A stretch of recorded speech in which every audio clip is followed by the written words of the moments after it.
Hello hello, के बोलता? हम अंशु की दीदी बोलता नहीं। जरा अंशु के फोन दी। अभी वो पूजा पाठ में बिजी बाई, बाद में बात कर लियो। प्लीज दीदी, बड़ा जरूरी बात करे के बा। अच्छा रुक। अंशु बाहर कौन आइल बा? एक बार ही बात करे के फुर्सत नहीं मिला, बड़ा पूजा पाठ में बिजी बा। हेलो, रुको हम तेरे से भी बाद में बात करते हैं। अरे सुना था, जल्दी बोला। जब से चढ़ल बा दशहरा तू रहेलू बिजी। अभी आरती दिखावे के टाइम बा। फोन काटिया मत, न तो सोच लिया। जब से चढ़ल बा दशहरा तू रहेलू बिजी। जब करे नी फोनवा हम उठावेली दीदी। कौन गलती भइल का बतावा रानी, कौन गलती भइल का बतावा रानी। पूजा पाठ में बिजी हमरा हतानी, पूजा पाठ में बिजी हमरा हतानी।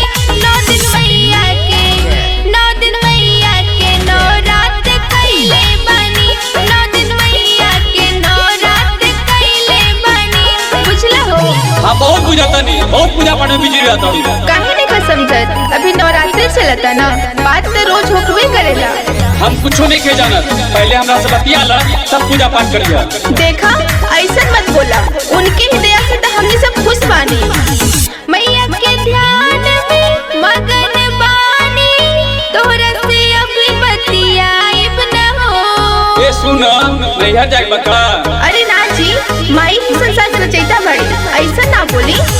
हमरा से पहिले बतिया बरानी, तब तू कोनो काम करिया न हो।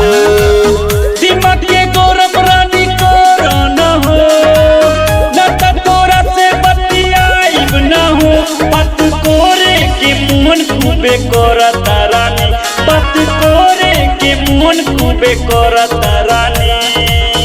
पूजा पाठ में बिजी हमरा हतानी, पूजा पाठ में बिजी हमरा हतानी।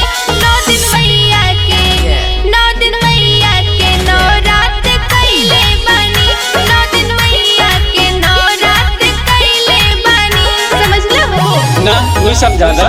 तो सुनी जी, मैया के 9 दिन की नवरात्र के बहुत महिमा बाटे। जे भी 9 दिन की नवरात्र करेला ना, ओकर घर परिवार हमेशा खुशी से भरल रहेला। अरे हमू जानता नहीं, बस यही जानना चाहत रानी कि तू कितना श्रद्धा से पूजा पाठ करेगी। दुर्गा माई की महिमा अपार हो, उनके शक्ति से चले संसार हो।